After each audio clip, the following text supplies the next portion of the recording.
നമസ്കാരം, മലയാളി വാർത്തയിലേക്ക് സ്വാഗതം.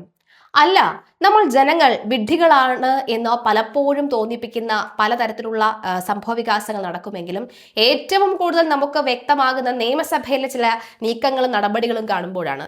അല്ല, നമ്മൾ ഇവരെയൊക്കെ കഷ്ടപ്പെട്ട് ഇത്രയും വോട്ടും ചെയ്ത് അങ്ങോട്ടേക്ക് നിയമസഭയിലേക്ക് പറഞ്ഞു വിട്ടത് ഓരോ കാര്യം പറഞ്ഞ് ഈ പിള്ളേരെ കളി പോലെ അങ്ങോട്ടും ഇങ്ങോട്ടും തമ്മിത്തല്ലി നിയമസഭ കുളമാക്കി കുഴിച്ച് തോണ്ടി അതിനകത്ത് നീന്തി തുടിക്കാൻ വേണ്ടിയിട്ടാണോ എന്നതാണ് സംശയം. കഴിഞ്ഞ 2 ദിവസമായിട്ട് തന്നെ നിയമസഭയിൽ അടി എന്ന് പറഞ്ഞു കഴിഞ്ഞാൽ അടിയോടടി ഇന്നും അത് തുടർന്നിരിക്കുകയാണ്. പ്രതിപക്ഷത്തിന്റെ ആവശ്യം സ്വർണ്ണക്കൊള്ളയുമായി ബന്ധപ്പെട്ട് കൃത്യമായ വിവരങ്ങൾ, അതുപോലെ തന്നെ എന്തുകൊണ്ടാണ് ഈ മുഖ്യമന്ത്രിയുടെ ഓഫീസിലേക്ക് അന്വേഷണം നീളാത്തത് അടക്കമുള്ള കാര്യങ്ങളാണ്. ഇതിന് പ്രതിപക്ഷത്തിനെ എതിർത്ത് നിന്നുകൊണ്ട് ഭരണപക്ഷം ഇതിന് പ്രതിപക്ഷത്തെ കുറ്റപ്പെടുത്തിക്കൊണ്ടിരിക്കുകയാണ്. സോണിയാഗാന്ധിയാണ്, പ്രിയങ്ക ഗാന്ധിയാണ് എന്നൊക്കെ പറയുന്നുണ്ട്. ഇന്നലെ നടന്ന പ്രതിഷേധത്തിനിടയിൽ ബാനർ പിടിക്കുന്നതിനിടയിൽ വടി കൊണ്ട് സ്പീക്കറെ തല്ലി എന്നാണ് പറയുന്നത്. അതിന് വിശദീകരണമാണ് ഇന്ന് പ്രതിപക്ഷം നൽകിയത്. താങ്കൾ അത് വിശ്വസിക്കരുത്, മുഖ്യമന്ത്രി പിണറായി വിജയൻ സഭയിൽ പറഞ്ഞ കാര്യം അത് തിരിച്ചെടുക്കണം, അത് അങ്ങനെ ഒരു സംഭവമേ നടന്നിട്ടില്ല എന്ന് പറയുമ്പോൾ സ്പീക്കർ പറയുന്നുണ്ട്, അല്ല, പ്രതിപക്ഷ നേതാവായ അങ്ങ് സമ്മതിക്കുകയാണെങ്കിൽ ഞാൻ ആ മെമ്പറിന്റെ പേര് പറയാം എന്നാണ് സ്പീക്കർ പറയുന്നത്. ഇതിനെതിരെ ശിവൻകുട്ടി അദ്ദേഹം എഴുതിയിട്ടുണ്ട്. ഓർക്കണം, ചോദ്യോത്തര വേളയാണ് അവിടെ നടന്നുകൊണ്ടിരിക്കുന്നത്. ചോദ്യം എന്താ, ഉത്തരം എന്താ, ഈ ഒരു അവസ്ഥയാണ് ഇപ്പോൾ പൊക്കിക്കൊണ്ടിരിക്കുന്നത്. ശിവൻകുട്ടി അദ്ദേഹം എഴുന്നേറ്റെന്ന് പറയുന്നുണ്ട്, സ്പീക്കറായ അങ്ങാണ് എനിക്ക് പ്രൊട്ടക്ഷൻ നൽകേണ്ടത്, നിയമസഭയ്ക്കകത്തും പുറത്തും. ഇവിടെ സ്പീക്കർക്കേ പ്രൊട്ടക്ഷൻ ഇല്ല, അപ്പോഴാണ് മന്ത്രിക്ക്. എന്തായാലും മന്ത്രി എങ്ങനെയൊക്കെ തപ്പിത്തടഞ്ഞ് കുറെ കാര്യങ്ങൾ പ്രതിപക്ഷത്തിനെതിരെ പറയാൻ നോക്കുന്നുണ്ട്. എന്നിട്ടും മന്ത്രി പറയുന്നുണ്ട്, ഇങ്ങനെ നമ്മളെ പലതും കാട്ടി പേടിപ്പിക്കാനൊന്നും നോക്കണ്ട, നമ്മൾ അങ്ങനെയൊന്നും പേടിക്കുന്നവരല്ല, അങ്ങനെ പേടിപ്പിക്കാനൊന്നും പ്രതിപക്ഷം നോക്കേണ്ട കാര്യമില്ല. മാത്രമല്ല, ഞങ്ങൾ ചില കാര്യങ്ങൾ പറയാൻ തുടങ്ങിയാൽ ഇവിടെ മുണ്ട് തലയിലിട്ട് ചിലർ ഓടേണ്ടി വരും എന്നാണ് പറയുന്നത്.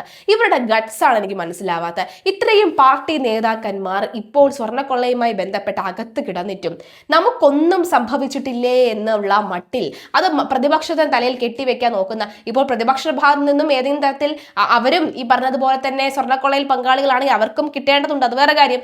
എന്നാലും കൂടുതലായിട്ട് അറിവുള്ള അല്ലെങ്കിൽ കൂടുതലായി കാര്യങ്ങൾ ചെയ്ത് അതേ ആരോപിക്കപ്പെടുന്ന ആള് കടകംപള്ളി സുരേന്ദ്രൻ സഭയിൽ ഇരിക്കുകയൊക്കെ ചെയ്യുന്ന, എന്നിട്ടും അവർ പ്രതിഷേധിക്കുന്നത് അല്ലെങ്കിൽ പ്രതിഷേധിക്കുന്ന എതിർക്കുമ്പോൾ എങ്ങനെയാണ് ഈ മനസ്സ് വരുന്നത്, അല്ലെങ്കിൽ എങ്ങനെയാണ് ഈ മനക്കെട്ടി കിട്ടുന്നതാണ് പറയാൻ കഴിയും. അല്ലെങ്കിൽ മനക്കെട്ടിക്കും അതുപോലെ തൊലിക്കട്ടിക്കും ഒക്കെ കണ്ടുപഠിക്കേണ്ടത് ഈ ഭരണപക്ഷത്തെയാണ് എന്ന് ആർക്കും ഒരു സംശയവുമില്ലാതെ പറയാൻ സാധിക്കും. ഏതായാലും ശിവൻകുട്ടി അദ്ദേഹം ശക്തമായി തന്നെ ഇടപെടുന്നുണ്ട്. പാർലമെന്ററി മന്ത്രിയായിട്ടുള്ള രാജേഷ് അദ്ദേഹം എഴുന്നേറ്റ് പറയുന്നുണ്ട്. അങ്ങനെ നിരവധി ആളുകൾ സപ്പോർട്ട് ചെയ്ത് പിന്തുണച്ച് പറയുന്നുണ്ട്. ആരും തന്നെ മുഖ്യ കാരണത്തിലേക്കൊന്നും പോകുന്നില്ല. ഇന്നലെ നടന്ന പ്രശ്നങ്ങളെക്കുറിച്ച്, ഇന്നലെ നടന്ന നീക്കങ്ങളെക്കുറിച്ച്, ഇന്നലെ നടന്ന പ്രതിഷേധത്തെക്കുറിച്ച് പറഞ്ഞ് ഇന്ന് വീണ്ടും അടിയായി, ഇന്ന് വീണ്ടും പ്രതിഷേധമായി ബാനർ കെട്ടി പ്രതിഷേധിച്ചു. ഭരണപക്ഷവും ഇറങ്ങി, പ്രതിപക്ഷവും ഇറങ്ങി, സഭ ആകെ പടക്കുളമായി. ഇത് രണ്ടുമല്ലേ ഭരണപക്ഷത്തിനൊപ്പം വേണ്ടിയിരുന്നത്? അപ്പോൾ ഇതല്ലേ അവരുടെ ലക്ഷ്യം? എന്തായാലും പ്രതിപക്ഷ നേതാവും ഒപ്പം ശിവൻകുട്ടിയും അദ്ദേഹവും സഭയിൽ പറഞ്ഞ കാര്യങ്ങളൊന്ന് കേൾക്കാം. വടികൊണ്ട് അടിച്ചു എന്നുള്ള തെറ്റായൊരു പ്രസ്താവന നടത്തി അദ്ദേഹം അത് പിൻവലിക്കണം. 1. 2, ഇവിടെ കോപ്രായമാണ് നടത്തിയെന്ന് പറഞ്ഞു. സാർ, ഇവിടെ കോപ്രായം നടത്തിയത് ആരാണെന്ന് എല്ലാവർക്കും അറിയാം. കോപ്രായം നടത്തിയ ആളുകളൊക്കെ അപ്പുറത്തിരിക്കുന്നുണ്ട്. ഞങ്ങൾ ആരും ഒരു കോപ്രായവും നടത്തിയിട്ടില്ല. നിയമസഭയിൽ പ്രതിഷേധിച്ചു. ബാനർ പിടിക്കുന്നത് ആദ്യമായിട്ടല്ല. അങ്ങ് തന്നെ പറഞ്ഞല്ലോ, ഒരു സ്പീക്കറുടെ ചേംബറിൽ പോയി ചർച്ച നടത്തേണ്ട അത്ര ഒരു ഇഷ്യൂ ഇവിടെ ഉണ്ടായിട്ടില്ല, ഒരു വിഷയം ഉണ്ടായിട്ടില്ല, അതിനത്ര പ്രാധാന്യമുള്ള ഒരു പ്രശ്നം ഇവിടെ ഉണ്ടായിട്ടില്ല എന്ന് അങ്ങ് തന്നെ പറഞ്ഞു. കാരണം അത്രയും ഒരു വയലൻ്റായോ എന്തെങ്കിലും ഇവിടുത്തെ പ്രശ്നങ്ങൾ ഉണ്ടാക്കുന്ന രീതിയിലോ ഞങ്ങളുടെ ഭാഗത്തു നിന്ന് ഒരു സമീപനം ഉണ്ടായില്ല. പ്രതിഷേധം ഉണ്ടായി. സഭാ നടപടികൾ സംഭിപ്പിക്കാൻ വേണ്ടിയിട്ടുള്ള ശ്രമം ഞങ്ങൾ നടത്തി. അത് ഞങ്ങൾ പറഞ്ഞുകൊണ്ടാണ് ചെയ്തത്. സഭാ നടപടികളുമായി ഞങ്ങൾ സഹകരിക്കുന്നില്ല. അതിനൊരു തെറ്റായ പ്രചരണം നടത്തുന്നത്. പിന്നെ ചോദ്യോത്തരത്തിന്റെ പേരിൽ മൈക്ക് കിട്ടുമ്പോൾ മന്ത്രിമാർ സോണിയാഗാന്ധിയെയും പ്രിയങ്ക ഗാന്ധിയെയും ആക്ഷേപിക്കുന്നത്, സാർ, അതെല്ലാം ഇവിടുത്തെ രേഖയിൽ കിടക്കുകയാണ്. നിയമസഭയിൽ സോണിയാഗാന്ധിയും പ്രിയങ്ക ഗാന്ധിയും പ്രിയപ്പെട്ട നേതാക്കളാണ്. ഒരാൾ ഇവിടെ നിന്നുള്ള MP ആണ്, കേരളത്തിൽ നിന്നുള്ള. അവരെ അധിക്ഷേപിച്ചുകൊണ്ടുള്ള സംസാരം മന്ത്രിമാർ തന്നെ മൈക്ക് കിട്ടുമ്പോൾ നടത്തിയ, സാർ, ഈ പരിപാടിയായിട്ട് ഞങ്ങൾക്ക് യോജിക്കാൻ പറ്റില്ല. ഞങ്ങൾ പൂർണ്ണമായി അതുമായിട്ട് നിസ്സഹരിക്കും. സാർ, അങ്ങ് വിലക്കിയിട്ടും അങ്ങ് ചെയ്യരുത് എന്ന് പറഞ്ഞിട്ടും വാച്ച് ആൻഡ് വാർഡ് അത് ചെയ്തു. അങ്ങ് വിലക്കുന്നത് പരസ്യമാണ്. ഇവിടെ അങ്ങ് അവരെ വിലക്കി ചെയ്യരുതെന്ന് പറഞ്ഞു.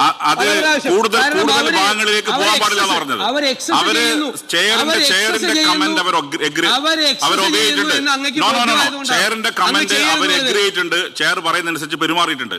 അത് കൂടുതൽ ബഹുമാനപ്പെട്ട പല അംഗങ്ങളും അവരുടെ മേക്കിട്ട് കയറി സംഘർഷത്തിലേക്ക് പോവാതിരിക്കാൻ വേണ്ടിയാണ് വിഡ്രോ ചെയ്യാൻ പറഞ്ഞത്. അങ്ങനെ വിഡ്രോ ചെയ്യാൻ പറഞ്ഞത് അല്ലാതെ സംഘർഷം ഒഴിവാക്കാൻ വേണ്ടിയാണ്. ഒരിക്കലും അതിനർത്ഥം വാച്ചൻ വാർഡ് ഒരു പ്രകോപനം ഉണ്ടാക്കാതിരിക്കാൻ വേണ്ടി വാച്ചൻ വാർഡിനെ ഡെലിബറേറ്റ് ആയി പ്രൊവോക്ക് ചെയ്യാൻ ശ്രമിച്ചപ്പോൾ ചെയർ ഇടപെട്ടിട്ടുണ്ട്. ബോധപൂർവം ചെയറിനെ വാച്ചൻ വാർഡിനെ പ്രൊവോക്ക് ചെയ്യാൻ ശ്രമിച്ചപ്പോൾ ചെയർ ഇടപെട്ടിട്ടുണ്ട്. യെസ്, ബഹുമാനപ്പെട്ട സാർ, ബഹുമാനപ്പെട്ട പ്രതിപക്ഷ നേതാവിന് എന്ത് സംഭവിച്ചെന്ന് എനിക്കറിയില്ല. സാർ, കഴിഞ്ഞ ആഴ്ച ഞാനും ബഹുമാനപ്പെട്ട പ്രതിപക്ഷ നേതാവും കൂടെ പങ്കെടുക്കുന്ന ഒരു ട്രേഡ് യൂണിയൻ കോൺഫറൻസ് ഉണ്ടായിരുന്നു. സാർ, ആ ട്രേഡ് യൂണിയൻ കോൺഫറൻസിൽ പങ്കെടുക്കെ ബഹുമാനപ്പെട്ട പ്രതിപക്ഷ നേതാവ് പറഞ്ഞു, ഞാൻ ശിവൻകുട്ടിക്കെതിരെ ആഞ്ഞടിച്ചിട്ടുണ്ട്. ഞാൻ തിരിച്ച് അദ്ദേഹത്തിനോട് പറഞ്ഞു, ഞാനും ഇനി അത് മനസ്സിലാക്കിയിട്ട് ആഞ്ഞടിക്കാമെന്ന് പറഞ്ഞു. സാർ, അങ്ങ് മനസ്സിലാക്കണം, തിരുവനന്തപുരത്ത് സെക്രട്ടേറിയറ്റിന് മുന്നിൽ UDF-ന്റെയോ കോൺഗ്രസിന്റെയോ ഒരു ധർണയുണ്ടായിരുന്നു. ആ ധർണയിൽ സാർ, എന്നെ സംബന്ധിച്ചിടത്തോളം അങ്ങ് മനസ്സിലാക്കണം, അങ്ങാണ് എനിക്ക് സംരക്ഷണം നൽകേണ്ടത്. സ്പീക്കർ അങ്ങാണ് സഭയ്ക്ക് അകത്തും പുറത്തും സംരക്ഷണം നൽകേണ്ടത്. എന്നെക്കുറിച്ച് സാർ, ഈ സഭയിൽ പറയാൻ കഴിയാത്ത രൂപത്തിലുള്ള മഹാ തരംതാണ വാക്കുകൾ ഉപയോഗിച്ചുകൊണ്ട് അദ്ദേഹം അവിടെ പ്രസംഗിക്കുന്നതിന് വേണ്ടി തയ്യാറായി.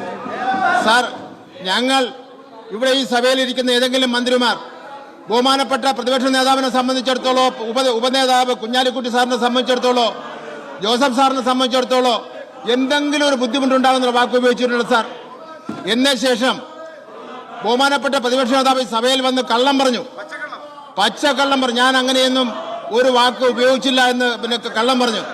സാർ, ഇവിടെ ഈ സഭയിൽ സാർ, ഈ സഭയിൽ പറയട്ടെ സാർ, ഈ സഭയിൽ മുഖ്യമന്ത്രി ആക്ഷേപിക്കുന്നു, ബഹുമാനപ്പെട്ട ധനകാര്യ വകുപ്പ് മന്ത്രി ആക്ഷേപിക്കുന്നു, ബഹുമാനപ്പെട്ട വ്യവസായ വകുപ്പ് മന്ത്രി ആക്ഷേപിക്കുന്നു, നമ്മുടെ ആരോഗ്യവകുപ്പ് മന്ത്രി ആക്ഷേപിക്കുന്നു.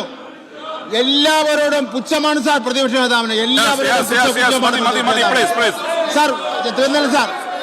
സാർ, ഇവിടെ അങ്ങോട്ട് അദ്ദേഹം പറഞ്ഞല്ലോ, ഏത് റൂളാ ഈ സമരം?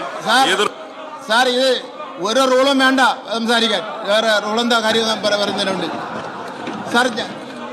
സാർ, ഇന്നലെ ഞാൻ പറഞ്ഞല്ലോ, ബഹുമാനപ്പെട്ട പ്രതിപക്ഷ നേതാവിന്റെ മുറിയിലിരുന്നാണ് സ്പീക്കറെ ആക്രമിക്കണമെന്ന ലക്ഷ്യത്തോടു കൂടിയാണ് ഇന്നലത്തെ സമരം നടന്നത്. ബഹുമാനപ്പെട്ട പ്രതിപക്ഷ നേതാവ് ആ കസേരയിൽ ഇരുന്നു കൊണ്ട് 5 മിനിറ്റ് കഴിയുമ്പോൾ സമരത്തിന്റെ വീര്യം വർദ്ധിപ്പിക്കുന്നതിന് വേണ്ടിയുള്ള നിർദ്ദേശം കൊടുത്തുകൊണ്ടിരിക്കുകയാണ്.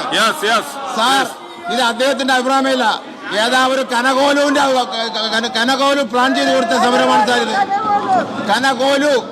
കോലു ആ കനകോലുവിന്റെ അഭിപ്രായമാണ് ഇവിടെ ബഹുമാനപ്പെട്ട പ്രതിപക്ഷ നേതാവ് പറയുന്നത്.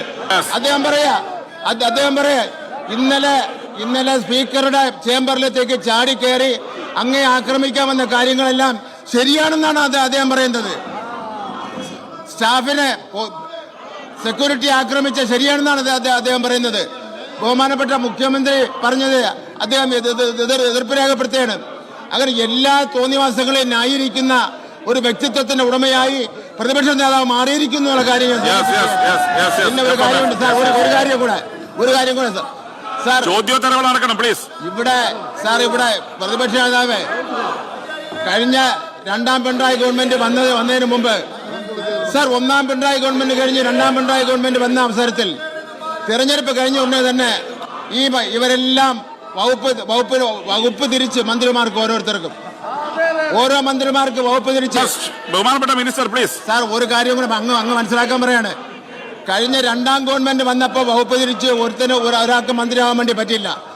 ഇപ്രാവശ്യവും അദ്ദേഹം മുഖ്യമന്ത്രിക്ക് വേണ്ടി പഠിച്ചുകൊണ്ടിരിക്കുകയാണ് സാർ, മുഖ്യമന്ത്രിയാവുന്നതിന് വേണ്ടി പഠിച്ചുകൊണ്ടിരിക്കുകയാണ്. 1ാം പിണറായി ഗവൺമെന്റ് വന്നു, 2ാം പിണറായി ഗവൺമെന്റ് വന്നു, 3ാമതും പിണറായി ഗവൺമെന്റ് വരുമെന്നുള്ള കാര്യത്തിൽ സംശയമില്ല സാർ. അതുകൊണ്ട് ആവശ്യമില്ലാതെ ഒന്നും ഈ വിരട്ടലൊന്നും ഞങ്ങളോട് വേണ്ട.